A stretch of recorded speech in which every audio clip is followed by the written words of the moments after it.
বাবা, সকাল সকাল এত রোমান্টিক গান, পুরনো প্রেমিকার কথা মনে পড়ে গেল নাকি? কি যে বলো, পুরনো প্রেমিকা তো তুমিই আছো। এই বয়সে আর কি প্রেমিক। আসলে রেডিওটা বহুদিন ধরে বন্ধ ছিল, তাই একটু ঠোকাপেটি করে চালু করার চেষ্টা করছিলাম। হঠাৎ এই গানটা ভেজে উঠলো। বুঝলাম। ও হ্যাঁ শোনো, আমি গুনগুনের জন্য একটা ছেলে দেখেছি। কি বলো গো?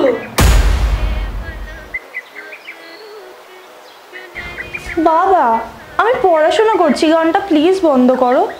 মেয়ে তো বড় হয়েছে, কত তো মানতেই হবে। নে বন্ধ করে দিলাম। আচ্ছা শোন না, তোর জন্য আমি একটা পাত্র দেখেছি, আমার বন্ধুর ছেলে, আবার পুলিশ অফিসার।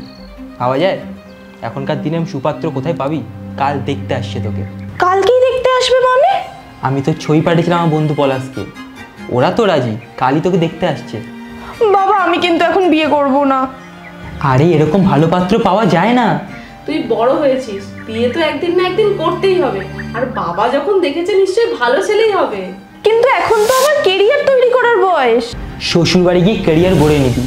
তৃষা, ওরা কালই আসছেন, আমি আর কোনো ঝামেলা চাই না।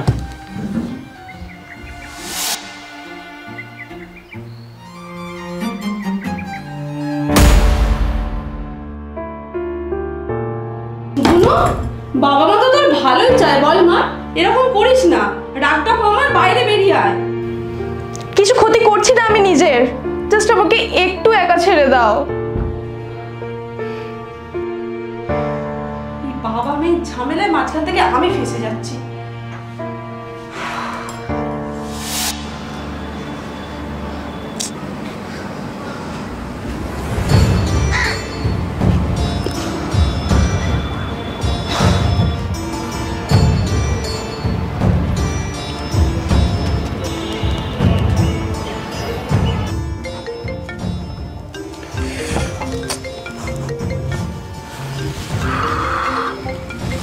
হ্যালো হ্যালো, তুমি ফোনটা কোথায় রাখো? আরে ফোনটা চার্জে ছিল, বলো কি হয়েছে? ইম্পর্টেন্ট কিছু? দরকারের সময় কখনো তোমাকে পাওয়া যায় না। তুমি আমাকে বলো যে তুমি আমাকে বিয়ে করবে কি করবে না। কি বিয়ে? হ্যাঁ, তুমি তো জানো আমি তোমাকে ছাড়া থাকতে পারবো না। আর কালকে ওরা আমাকে দেখতে আসছে, আমি অন্য কাউকে বিয়ে করতে চাই না। বিয়ে বললেই হলো নাকি? আমি এখনো পর্যন্ত এসব নিয়ে কিছু ভাবিনি। এসব ছাড়ো, আজকে টাইম মতো চলে এসো।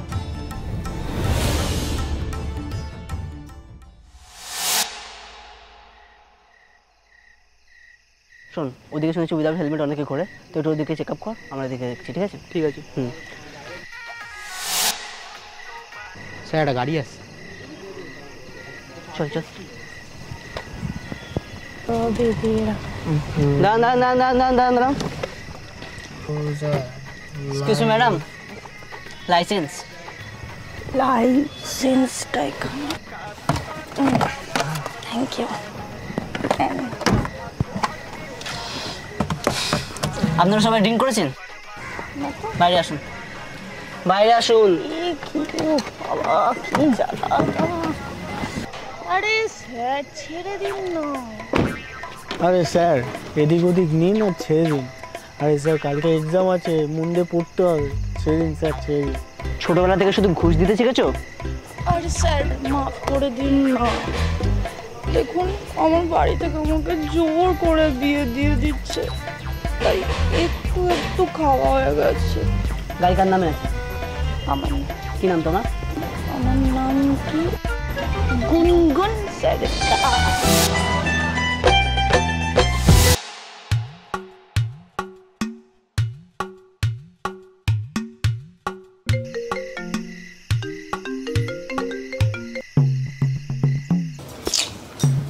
এই ছেলেটা পুলিশ হওয়ার পর থেকে ফোন ধরারই সময় পায় না। তোমার ইচ্ছেতেই তো পুলিশ হলো, না হলে তো বাবুর অ্যাক্টর হওয়ার ইচ্ছে ছিল। এখন আবার তোমার ইচ্ছেতেই বিয়ে করবে। ওই দেখো, আমার দোষ ধরতে পারলেই না শান্তি। মেয়ে আমি ভালোই পছন্দ করেছি, তারা বাবুকে পাঠিয়ে দিই। হ্যাঁ, এটাই একটা ভালো কাজ করেছো তুমি। আমাদের ছেলের জন্য একটা লক্ষ্মীর মতো মেয়ে পছন্দ করেছো।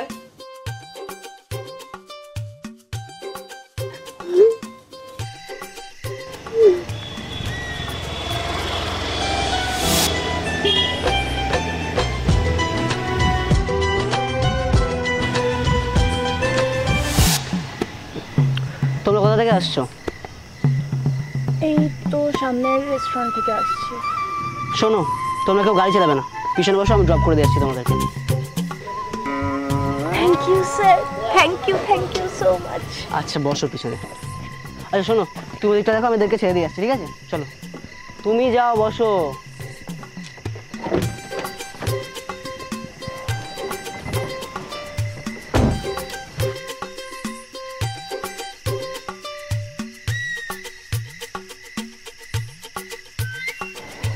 হ্যাঁ বাবা, চিন্তা করো না, আমি কালকে সকালে পৌঁছে যাবো।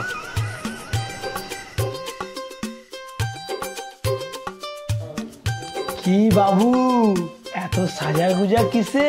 আরে বাবা, তুমি তো জানো আজকে প্রার্থী দেখতে যাচ্ছি, তাই ইমপ্রেশনটা একটু ভালো হবে। কি ড্রেস পরবো সেটাই বুঝতে পারছি না আর কি। ইমপ্রেশন তো জরুরি, কিন্তু গায়ে যদি খুশকি পড়ে তাহলে ইমপ্রেশনটা ঠিক থাকবে? হ্যাঁ ঠিক বলেছো, এটা তো ভেবে দেখিনি আমি। তাই তো বলছি, ব্যবহার কর মামা আর্থের লেমন অ্যান্টি ড্যান্ড্রফ শ্যাম্পু। এতে আছে লেবু এবং আদার গুণ, যাতে তোর চুলের সব খুশকি 100% দূর করবে। এটা তোর চুলটা মসৃণ রাখবে এবং তোর পিএইচ লেভেলটা মেনটেন করবে। আমি এক্ষুনি ব্যবহার করছি, দাঁড়াও। তো শ্যাম্পুটা ইউজ করার পর তোমরা যদি কন্ডিশনারটা ইউজ করো, একটা ভালো রেজাল্ট পাবে তোমরা। It remove up to 100% dandruff naturally, এবং এর মধ্যে রয়েছে লেমন অ্যান্ড জিঞ্জারের গুডনেস, যেটা আমাদের স্ক্যাল্পকে রিফ্রেশ করে এবং আমাদের হেয়ারকে পুরোপুরি ক্লিন করে। বাবা, শ্যাম্পুটা সত্যিই দারুণ ছিল, কিন্তু আমরা যদি পরে দরকার পড়ে এটা পাবো কোথা থেকে? কেন, মামা আর্থের ওয়েবসাইট থেকে পেয়ে যাবি, নয় অ্যাপ থেকে পেয়ে যাবি। আর যদি আমাদের কোড সমস্যা 2025 ব্যবহার করিস তাহলে 20% ডিসকাউন্ট পেয়ে যাবি। আর জানিস, মামা আর্থ আমাদের সবার কথা শুনে, আর আমাদের পরামর্শে ওদের নিজেদের প্রোডাক্টকে দিনের পর দিন ইমপ্রুভ করে। এছাড়াও এটা অ্যামাজন, ফ্লিপকার্ট, নাইকা এবং পার্পেলেও পাওয়া যায়। তাছাড়াও এটা আমাদের আশেপাশের দোকানেও পাওয়া যায়। বাহ, এটা তো হেভি, আমি একটা নিয়ে রাখবো স্টকের জন্য।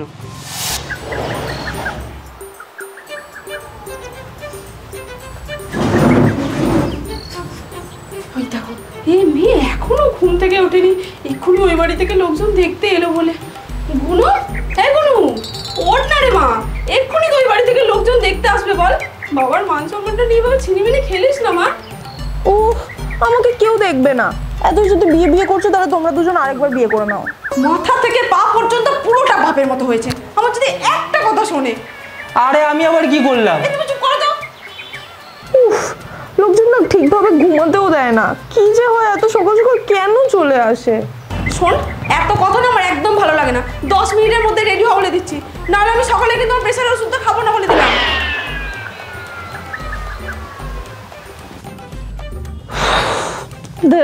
ভাল লাগে না।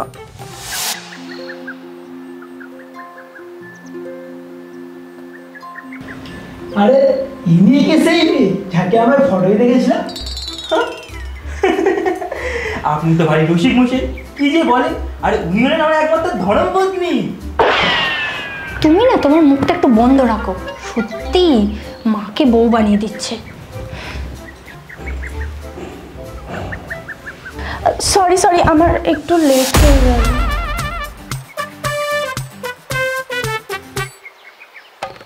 ও গড, এটা তো ওই পুলিশওয়ালাটা।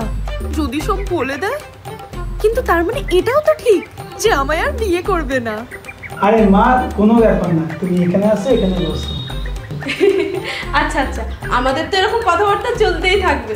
যা গুলো, তুই বরং ওকে আমাদের ঘরের চারিদিকটা একটু ঘুরে দেখা। যা মা। আরে লজ্জা পেও না, আমি তোমার মায়েরই মতো। আমাদের বাড়িতে একটা মেয়েরই অভাব ছিল, তুমি এলে সেটাও পূরণ হয়ে যাবে। ঠিক বলেছো তুমি। আচ্ছা, তাহলে আমাদের ছাদটাই সবার আগে তোমায় দেখিয়ে আনি। আচ্ছা।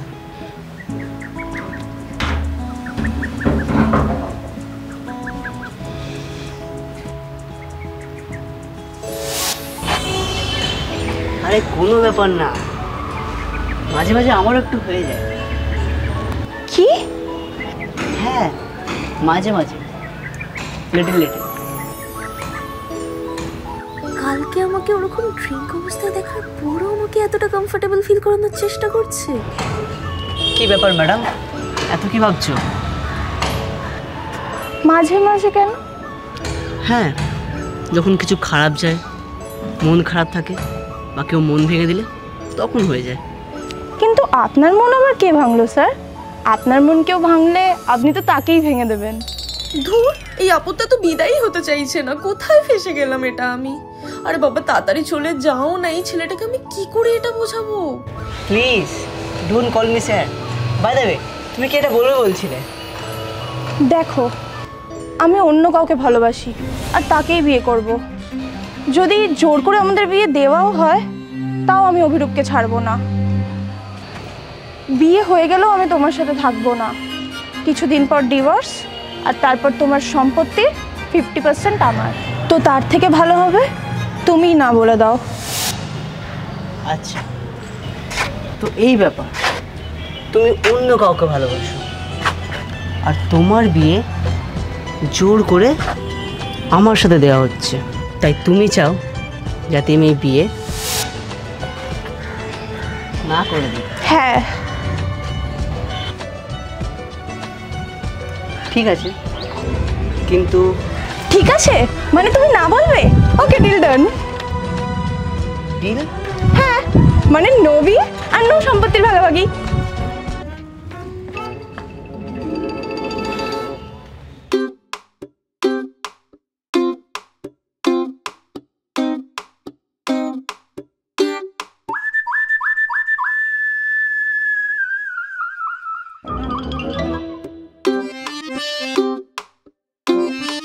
মেয়ে বোধহয় লজ্জা পেয়ে চলে গেছে।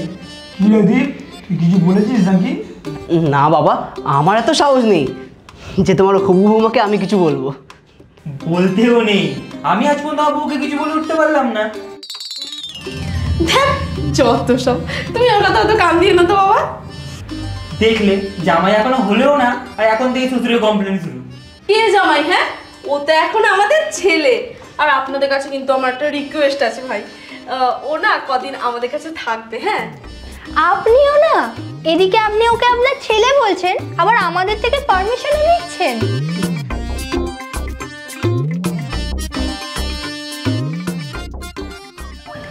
তাহলে বিয়ান মশাই, সব কিছু পাকাপোক্ত প্রায় হয়েই গেল। তাহলে পুরোহিত মশাইকে দেখে একদিন তাহলে বিয়ের দিনক্ষণ পাকা করে ফেলি। আর যদি আপনাদের কোনো ফোনের কিছু লেগে থাকে তাহলে আপনি নির্দ্বিধায় বলতে পারেন, আমি দিয়ে দিতে পারবো। আরে বেয়ান মশাই, আপনি কিন্তু এইসব কথা বলে কিন্তু আমাকে অপমান করছেন। নিজের মেয়েকে নিয়ে যাওয়ার জন্য কেউ আর পঞ্চায়? আপনি নিশ্চিন্তে থাকুন, ও আমার বৌমা হয় না, ও আমার মেয়ে হয়ে আসবে।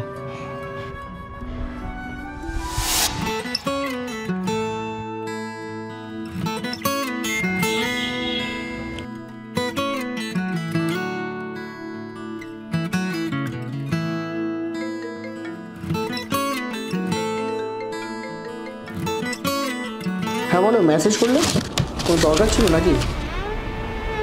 আসলে আমার একটা ইম্পর্টেন্ট কথা ছিল তোমার সাথে।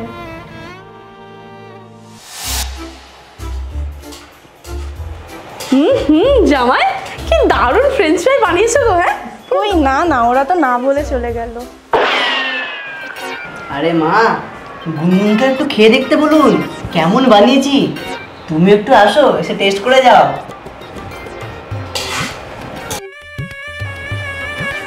ঠিক আছে জামাই, তোমরা একটু নিজেদের মধ্যে কথা বলো, আমি আসছি।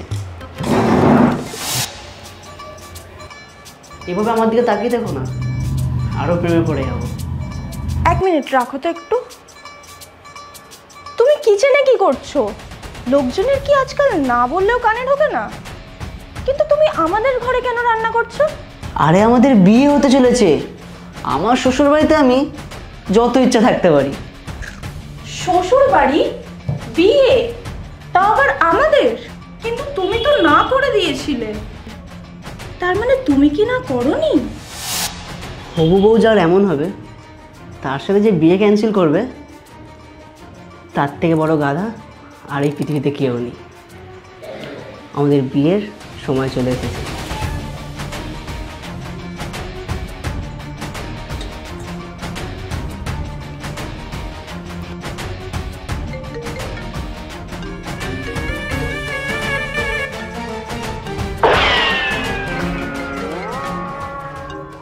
ও মাই গড, আমার হ্যান্ডসাম বয়ফ্রেন্ড অভিরূপের ফোন। বলো বাচ্চা। বাই দ্য ওয়ে, কেমন চলছে তোমার স্টাডি? শোনো, তুমি তাড়াতাড়ি করে আমাদের বাড়িতে আসো আমাদের বিয়ের কথা বলতে। আমার ওর সাথে বিয়ে করার একদম ইচ্ছা নেই। প্লিজ, আমি তোমাকে ছাড়া থাকতেই পারবো না।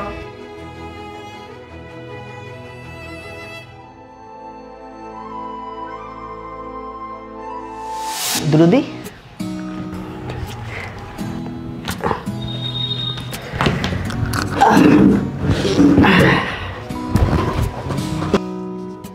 ছি, এরকম খাবার খাও তোমরা তোমাদের বাড়িতে? এসব খাবার তো আমাদের বাড়ির কুকুররাও খায় না। কিরকম জামাই খুঁজে এনেছো যে বিয়ের আগেই ঘর জামাই হয়ে বসে আছে? গুনগুন, মুখ সামলে কথা বলছি। দিন দিন তোর বেয়াদবিটা কিন্তু বেড়েই চলেছে। আরে বাবা মা, আপনারা একটু শান্ত হন। আমি চাই না আপনারা আমার জন্য ঝগড়া করেন। আমি কালই চলে যাব। না না, তুমি কেন যাবে? এই বাড়ি থেকে আমিই চলে যাব। তুমি বলছো আমার এখনো বোঝার বয়স হয়নি? নিজে বোঝো তুমি আদেও ভালো করে? তোমার মতো নির্লজ্জ লোকদের আমি খুব ভালো করে চিনি। তোমরা আসলে বউ চাও না, বাড়ির জন্য একটা কাজের লোক চাও। ব্যাস গুনগুন, তুই তোর মুখটা এবার বন্ধ রাখবি। আর একটা কথা বললেই তো ভালো হবে না বলে দিচ্ছি। এক মিনিট। তুমি বলো, তুমি কি বলতে চাও, আমি শুনছি। হ্যাঁ বলবোই তো, তোমার মতো লোকদের না আমার খুব ভালো করে চেনা আছে। আগে বলো আমি খুব ফ্রি মাইন্ডেড, তোমাকে রানি করে রাখবো। আর তারপর কি হয়? ঘরের ঝাড় দেওয়া, পোছা, বাসন মাজা, কাপড় কাচা, রান্না বান্না সব ওই বউয়ের ঘরে। তারপরও শাশুড়ি এসে কি বলবে? বউ কোনো কাজ শেখেনি, কোনো কাজ শিখে আসেনি। আর এই সব কিছুর পরও সবাই পায়ের ওপর পা তুলে বসে থাকবে। আমি এরকম বাড়িতে না কখনো বিয়ে করবোই না। কি বলছো না কি বলো তো তুমি? সেই সকাল থেকে দেখে যাচ্ছি তুমি বারবার আমার গায়ে হাত দিচ্ছ। কে সাহস দিয়েছে তোমাকে এত আমার গায়ে হাত দেওয়ার? মা দাঁড়াও, ওটা আমার মা, আমি বুঝে নেব।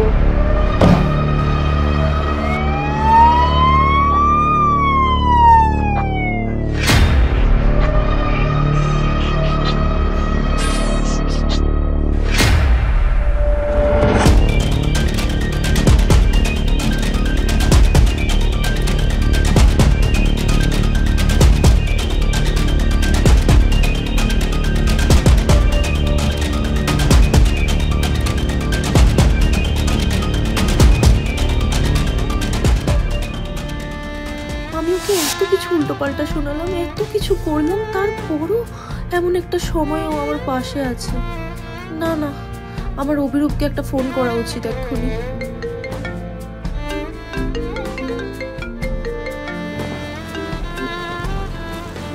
হ্যালো হ্যালো, মা না মাথা ঘুরে না পড়ে গেছে, তুমি প্লিজ আসতে পারবে এখন আমাদের বাড়িতে?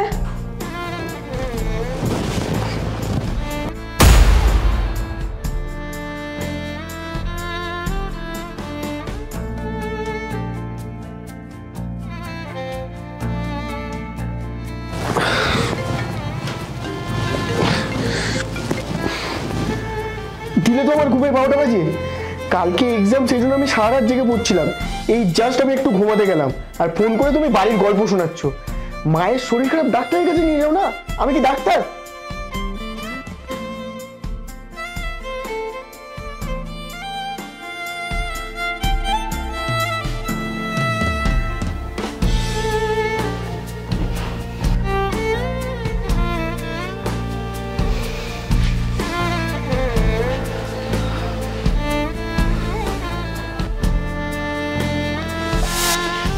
করতে চাও তুমি? কিছু প্রমাণ করতে চাই না। তোমার মায়ের শরীর ঠিক হলে আমি চলে যাবো এখান থেকে। তো এখনই তো চলে যেতে পারো, এখন কেন যাচ্ছ না?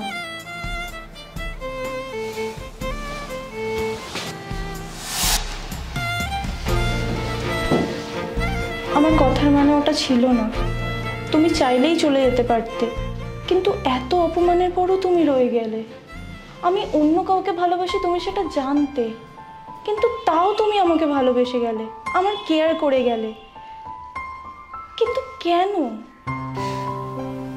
তোমার মনে আছে কিনা জানি না, তোমার স্কুলের বাইরে ঘন্টার পর ঘন্টা একটা ছেলে দাঁড়িয়ে থাকতো শুধু তোমার একটা পলক দেখার জন্য। তখন থেকে আমি তোমার ভালোবাসি। তখন তো তুমি আমায় চিনতেও না। যেদিন তুমি তোমার নামটা আমায় বললে আর বাবা যখন তোমার ছবিটাই আমায় পাঠালো, তাই আমি তখনই বুঝে গেছিলাম যে ভগবানও চায় আমি যেন আমার ভালোবাসাকে পাই। কিন্তু আমি বুঝে গেছি তুমি আমাকে কখনোই ভালোবাসতে পারবে না। তাই আমি তোমার লাইফ থেকে আজই চলে যাব, সবসময়ের জন্য। আর আমি যদি বিয়ের জন্য হ্যাঁ বলে দিই, তাও তুমি চলে যাবে? আমিও তোমাকে ভালোবেসে ফেলেছি। আমি কি যে কোনো মেয়ে তোমার মতো মানুষকে ভালোবেসে ফেলবে? তাই আমি চাই আমাকে প্লিজ তুমি বিয়ে করে নাও।